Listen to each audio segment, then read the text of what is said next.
Somdana Thanil amadi Thawbagi kada punna changai.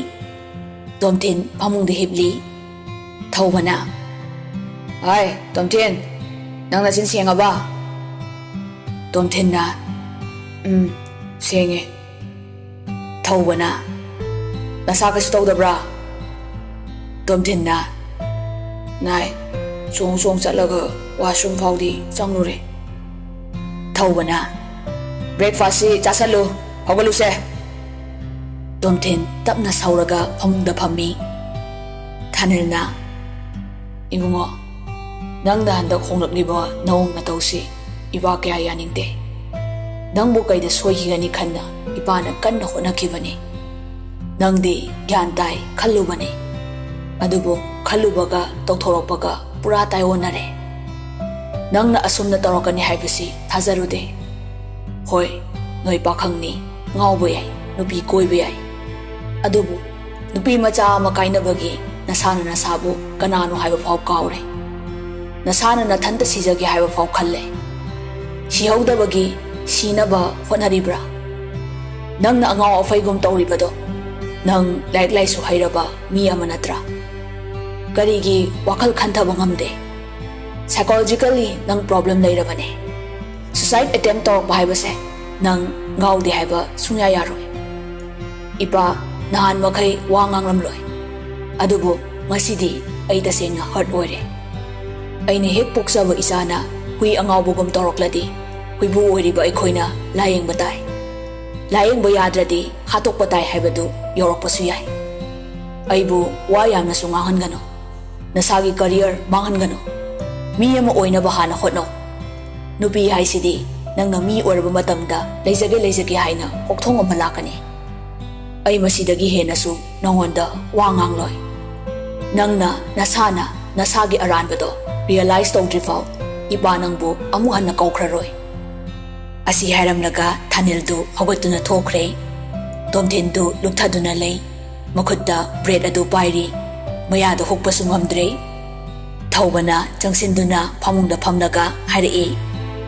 Charodana Tomthin du mapi tap tarai. Thawbana bread du lauraga se charo. Tomthin thawbada yenglaga thawbabu konduna kapi. Kaka ay yablo soikraba male. Ay tunda na mga larure. Ay wong tangap biyo kaka. Thawbana Tomthin bu temsin birami. Kapano se breakfast se chato. Hosik nang na hariba nasana lale hariba se. Ngaki fagi oramba yai. Aseng oramba yai. Adubu ay thazade. Nasana thabak na aikoida utuna proof piyo. Ngasidagi ay numit kunni thabak suti laurabani. Nangbu ay nasenagani. Nangi each and every step ay niyengani. Nangi kada lay basu yaroy. Sida dum lay gadawani. Nangi university chatpa ay natingani. Ay nalawalakani. Nangbu kan bahay base ay gi itawne. Nangdi yung sige itaahan ni. Nang na yung mase ngakawadori bani. Nang nasoiraga nakatawa na nausi kanana yung sinbini. Ako'y lady Katie Pai. Ako'y leitraga thang painaraga na chinanaw hatnahogero. Tawnoy bungo nupi hay sa mun nakalaga tung giyenglaga. Everything perfect oire yare khanglaba tungda lawgadawani. Kakada yengo kakagi life si nang khangdabra. Nandom sagi lichat nang khangbanatra. Abe man mamagi damak kayang waki. Pumnamakse nang khangliba natra. Kakana pakhang oiringay ukludabagi karmani khanduna accept tawkhibani. Ay ngasi faw nupi tibra. Aduga nang natawriba thabakse kanan harawgani. Itay mana tumba chaba khangdaba makai nangi wariba. Nang halaktabada thongan thok tana yengliba. Nang chak sadabada itay masu sadribani. Masi akoy loina uribani. Nangi nupi masaduna nangi family dagi hena lubro. Napanama nungsidrabro. Nang bu chawnaba mi oinaba yoklibase. Nangi singumba mathong huktaba lichatse yenghanabro. Nahay tamlido karida use tawribano. Nupiga kainaraga sijarage isa manghalage khalliba nangi nakoksini aina ngaklisi. Matungda lam hende helo nakhongla nakhutlama kapthatlaga sidrifaw ay senage.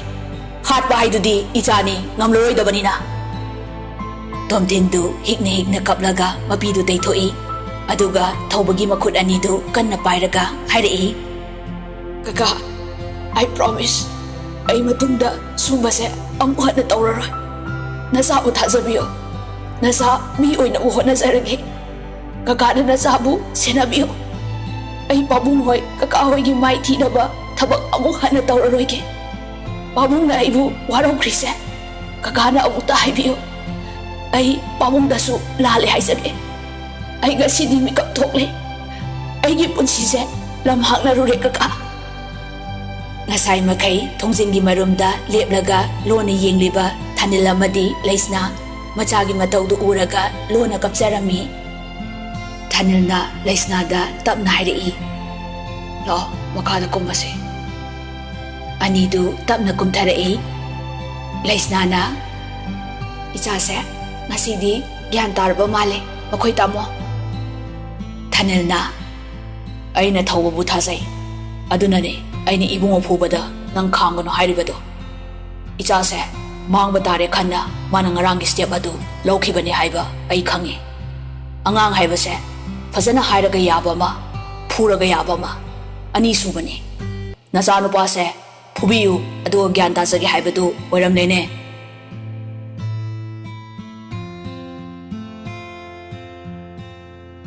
ꯆꯍꯤ 3 ꯍꯧꯈ꯭ꯔꯦ. ꯑꯕꯦꯝꯃ ꯃꯤꯡꯁꯦꯜ ꯃꯃꯥꯡꯗ ꯀꯟꯅ carry. ꯃꯉꯥꯜꯅ ꯑꯄꯤꯛꯄ ꯃꯆꯥꯅꯨꯄꯤꯗꯨ ꯄꯝꯗꯨꯅ ꯏꯃꯨꯡꯗ ꯆꯪꯉꯛꯏ. ꯃꯉꯥꯜꯅ, ꯃꯃꯥꯁꯦ ꯍꯧꯖꯤꯛꯐꯥꯎ ꯀꯦꯔꯤꯅꯦ. ꯈꯔ ꯉꯟꯅ ꯆꯠꯁꯦꯅ ꯉꯔꯥꯡꯗꯒꯤ ꯍꯥꯏꯔꯗꯨꯕꯨ. ꯑꯕꯦꯝꯃꯅ, ꯀꯦꯗ꯭ꯔꯗꯤ ꯀꯩꯅꯣ, ꯐꯖꯍꯟꯗꯕ ꯌꯥꯗꯤꯌꯦ. ꯉꯁꯤꯒꯤ ꯅꯤꯉꯣꯜ ꯆꯥꯛꯀꯧꯕ ꯅꯨꯃꯤꯠꯁꯤꯗ ꯏꯄꯥꯝ ꯂꯝꯗꯝꯗ ꯀꯦꯊꯔꯒ ꯆꯠꯇꯣꯏꯅꯤ. ꯃꯌꯥꯝꯅ ꯑꯕꯦꯝꯃꯁꯤ ꯃꯁꯛ ꯐꯖꯕ ꯍꯦꯟꯒꯠꯂꯦ ꯍꯥꯏꯅꯕꯗꯣ ꯇꯥꯃꯣꯒꯤ ꯃꯥꯏ ꯅꯠꯇ꯭ꯔꯣ? ꯃꯆꯥꯅꯨꯄꯤꯗ ꯑꯃꯨꯛ ꯑꯣꯟꯁꯤꯜꯂꯒ, ꯅꯠꯇ꯭ꯔꯣ ꯃꯤꯈꯨꯕꯤ? ꯃꯉꯥꯜꯅ, ꯅꯃꯥꯁꯤꯅ ꯍꯥꯏꯔꯤꯁꯤ ꯈꯨꯝꯃꯨꯅꯦ ꯃꯤꯈꯨꯕꯤ ꯅꯪꯕꯣ. ꯉꯥꯡꯅꯔꯤꯉꯩ ꯇꯟꯖꯥꯗꯨꯗ ꯂꯥꯏꯖꯁꯨ ꯃꯈꯣꯏꯒꯤ ꯀꯥꯗ ꯆꯪꯉꯛꯏ. ꯂꯥꯏꯖꯅ, ꯂꯣꯏꯗ꯭ꯔꯤꯕꯔꯣ ꯅꯈꯣꯏꯕꯣ? ꯁꯦ ꯅꯪꯒꯤ ꯄꯨꯅꯕꯁꯤꯡꯁꯦ ꯏꯃꯥ ꯊꯥꯡꯗꯣꯛꯄꯤꯔꯒꯦ. ꯃꯉꯥꯜꯅ, ꯏꯃꯥ ꯑꯩ ꯇꯧꯒꯦ ꯌꯥꯅꯤ. ꯅꯁꯨ ꯅꯨꯄꯤꯁꯦ ꯑꯝꯇ ꯄꯥꯝꯃꯨꯁꯦ. ꯂꯥꯏꯖꯅ, ꯀꯗꯥꯏ ꯄꯤꯔꯛꯑꯣ ꯑꯗꯨꯗꯤ. ꯃꯤꯈꯨꯕꯤ, ꯂꯥꯛꯑꯣ ꯕꯣꯕꯣꯛ ꯄꯝꯊꯣꯛꯀꯦ. ꯑꯕꯦꯝꯃꯅ, ꯂꯣꯏꯔꯦ ꯊꯣꯛꯅꯕ ꯇꯧꯔꯁꯤ ꯃꯈꯣꯏ ꯇꯥꯃꯣ. ꯑꯕꯦꯝꯃꯁꯨ ꯃꯄꯥꯟꯗ ꯊꯣꯔꯛꯏ. ꯑꯕꯦꯝꯃꯅ, ꯏꯃꯥ ꯑꯗꯨꯗꯤ ꯅꯆꯥ ꯆꯠꯆꯔꯨꯈꯤꯒꯦꯀꯣ. ꯂꯥꯏꯖꯅ, ꯆꯠꯂꯨꯔꯣ. ꯍꯩ ꯃꯉꯥꯜ, ꯑꯉꯥꯡꯁꯤ ꯄꯝꯔꯨꯔꯥꯎ. ꯏꯃꯧꯒꯤ ꯐꯤꯔꯣꯟꯁꯦ ꯑꯉꯥꯡꯅ ꯑꯃꯨꯛ ꯂꯩꯁꯤꯜꯂꯅꯤ. ꯃꯉꯥꯜꯅ, ꯅꯩꯅꯤꯡ ꯂꯩꯁꯅꯨ ꯀꯩꯅꯣ. ꯍꯣꯔꯦꯟ ꯒꯥꯔꯤ ꯃꯅꯨꯡꯗꯗꯤ ꯑꯉꯥꯡꯁꯦ ꯑꯩꯅ ꯄꯝ ꯌꯥꯕ꯭ꯔꯣ? ꯂꯥꯏꯖꯅ, ꯉꯥꯡꯈ꯭ꯔꯦꯗꯀꯣ, ꯁꯠ ꯂꯧꯔꯣꯁꯦ. ꯃꯉꯥꯜ, ꯑꯕꯦꯝꯃ ꯑꯃꯗꯤ ꯃꯆꯥꯅꯨꯄꯤ ꯒꯥꯔꯤ ꯃꯅꯨꯡꯗ ꯇꯣꯡꯈ꯭ꯔꯦ. ꯑꯗꯨꯒ ꯒꯥꯔꯤꯗꯨ ꯁ꯭ꯇꯥꯔꯠ ꯇꯧꯗꯨꯅ ꯊꯧꯈ꯭ꯔꯦ. ꯂꯥꯏꯖ ꯑꯃꯗꯤ ꯂꯣꯌꯥ ꯃꯆꯥꯒ ꯃꯃꯧꯒ ꯆꯠꯈꯤꯕꯗꯨ ꯌꯦꯡꯖꯩ. ꯂꯣꯌꯥꯅ, ꯅꯪꯗꯤ ꯍꯟꯗꯛ ꯆꯍꯤꯁꯤ ꯆꯠꯄ ꯐꯪꯗ꯭ꯔꯦꯀꯣ. ꯂꯥꯏꯖꯅ, ꯑꯗꯨꯕꯨ ꯌꯥꯔꯦꯗ ꯍꯟꯅꯨꯔꯁꯤꯗꯤ. ꯂꯣꯌꯥꯅ, ꯑꯗꯨꯕꯣꯕ ꯕꯕꯥꯅ ꯍꯔꯥꯎ ꯆꯍꯤ ꯈꯨꯗꯤꯡꯒꯤ ꯀꯧꯖꯕꯅꯤ. ꯑꯗꯨꯕꯨ ꯀꯩꯗꯤ ꯎꯄꯥꯏ ꯂꯩ. ꯁꯤꯕ ꯅꯥꯏꯕ ꯃꯤꯑꯣꯏ ꯃꯄꯣꯛꯅꯤ. ꯑꯍꯥꯟꯅ ꯀꯣꯟꯒꯤ ꯋꯥ ꯈꯛꯇꯅꯤ. ꯑꯇꯩ ꯂꯥꯏꯔꯤ ꯅꯈꯣꯏ ꯌꯨꯝꯁꯤ ꯀꯔꯝ ꯇꯧꯁꯦ ꯍꯥꯏꯕꯅꯣ? ꯐꯅꯁꯨ ꯃꯣꯠꯂꯝꯅꯅꯤ. ꯊꯥ 2-3 ꯁꯨꯔꯦ ꯑꯩꯈꯣꯏꯁꯨ ꯆꯠꯇꯕ. ꯂꯥꯏꯖꯅ, ꯃꯣꯠꯆꯔꯁꯅꯨ. ꯑꯩꯗꯤ ꯑꯩꯈꯣꯏ ꯄꯤꯡꯀꯤꯁꯦ ꯒ꯭ꯌꯥꯟ ꯇꯥꯕ ꯂꯥꯏꯔꯕ ꯅꯨꯄꯥ ꯑꯃꯗ ꯊꯥꯖꯗꯨꯅ ꯃꯈꯣꯏꯒꯤ ꯐꯦꯃꯤꯂꯤꯒ ꯄꯨꯟꯅ ꯂꯩꯍꯟꯒꯦ ꯈꯜꯂꯤꯅꯤ. ꯑꯩꯅꯁꯨ ꯄꯤꯡꯀꯤꯗ ꯇꯠꯇꯅ ꯍꯥꯏꯔꯤ, ꯒ꯭ꯌꯥꯟ ꯇꯥꯕ ꯄꯩꯁꯥ ꯄꯥꯏꯖꯗꯕ ꯅꯨꯄꯥ ꯑꯣꯏꯅ ꯈꯪꯅꯧ ꯍꯥꯏꯅꯤ. ꯂꯣꯌꯥꯅ, ꯏꯁ ꯚꯥꯞꯀꯗꯤ ꯄꯨꯔꯥ ꯐꯤꯜꯝꯅꯤꯅꯦꯀꯣ ꯅꯃꯥ ꯅꯆꯥꯁꯦ.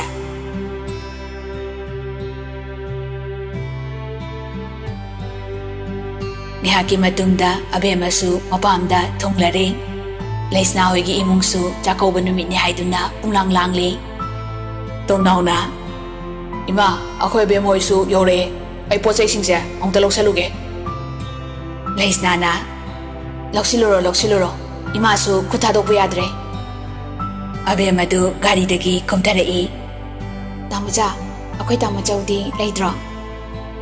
ꯇꯣꯝꯅꯥꯎꯅ, ꯂꯥꯛꯑꯅꯤ ngarang ukhulda thaba magi sakibani tamu manga ekhoida changlusidana mangalna ibai to changla roigeda hainaringaida tomthinsu thonganda gari khamlare magi guard singdu kumthaduna tomthin gi gari gi thongdu hangi tomthin gari degi kumtharai tomthin nokfet tawraga abema nui laglaba mangal nang sukum tharodana halage hairo mangalna ibai tamo ai halage tawni tomthinna yaro nang ne ni amuning lisi nupi mapamda chakobani changbo phasadi kaina khalunuko tomthinna mai guard singduda onsilaglaga yarne noisu yumyumda ngasidi chakobu yaururo suti pirabani guard singduna funny thank you sir guard myam du harau hangre mangalna aina ngasai na khanglabani akoi ibai tamo silakladi ai phawrani se fare nupi mapamda chakobu yawba haiduni mayam du wawanu I tomthinna abema akoi mikubido piro ai bangge haiduna angang du tomthinna laurami ya nuksibana mamogi mikubi lao changase mayam du imungda pulap sangminarei thawbana kaino noina adukuina geta letuna leiduna akoi tomthinsu yoredana angang pamido maiga oglabo nangbo tomthinna he aidi kauredana thawbana tomnao sango maikeram puraga noi tamu sausi mayok tho tomnauna maiket ama laururaga tomthinbu mayok thokpire thanelna manga kaidore nangna lukthadana leiriduna tomthinna he ikairu baidura nangise aina masu chak chadaba yaroina khami bane mangalna as ibai tamo aduina teba thanelna angangdo piroi bungo nafina rol hongro chalo tomthinna hoi babong mangal lao ai ka da leirusi abe masu mapi marol hongdoktuna leisna gi mating pangli abe mana machawbidi chakoba chaloidro leisna na akoi di hayeng oina kaurani noi mamogi nine su chatpanina ichagi sina maruni aduna aina su hayeng lage haikre abe mana ado akoi tamo chawsi luhong thoase thabak su tawrabanina leisna na kaideno balunu nupi ga yakhidre orphan home ama sanina kanna tawribani handak adugi lamyengba kanna chatlibani abe mana is yam papti inama masak matau phasabi ma aina piba tare leisna noklaga semo masaga yanazau aidi yauzararoi somda mangalga tomthinga su wari sari tomthinna ayanda airport mayada lamu maying lambane madu lawroge khaline mangalna kaigi lamno ibai tamo tomthinna orphan home ama sagi khalibane mangalna adudi singjamaida akoi pupugi lamdo yam sawe sorok mapan su oi aduda tawrona imada haigei so tomthinna hoine ai mamoga su wari sage yomsu chawbanina nangi namingda hangbirasu yai mangalna ibai tamogi mingda adum hanguda tomthinna nangi ibai plus tamo khukause sine aini am hanyadrise hana su kaurano hairabane kaudoba ma khalaga kaurona mangalna as faragama ita tabaini haidroina anima kauradi pharedana tomnausu ibai kaudaya dabai ibai don haina samnisini aini hena allergic oirini somda mingaunena salak sare tomthinna madu nangna natro mangalna au mani bai tamo tomthinna yare pensare kobirano amata mangalna ha adai laire lohongnaba tawrasidana tomthinna Yare, madu wado palano, say Saragani. Mangana, as, hozikti tabaksu, engon dehen sabo matorba, adasu, infalis ki disiwina. Sakhaire, pasaba hengale, guard meamna, ngakta na sa libadu, mabema madar karo idro, na mahambasi, ying banong aitida. Tomtin na, yazare, namaste. Karobo, ay nasayibagi ng kokibado. Ako yumda lao yadrido. Ay nalale hay saraga na tro nang nalaido. Mangal na. Yare, balano. Ay kanin tahay zararoy. Tansado da abe matsang ngay. Abe mana. Tamo cho, chak thang duk lami. Chara si lao. Tamo, chao rasi. Tomtin na. Lagi, salamo.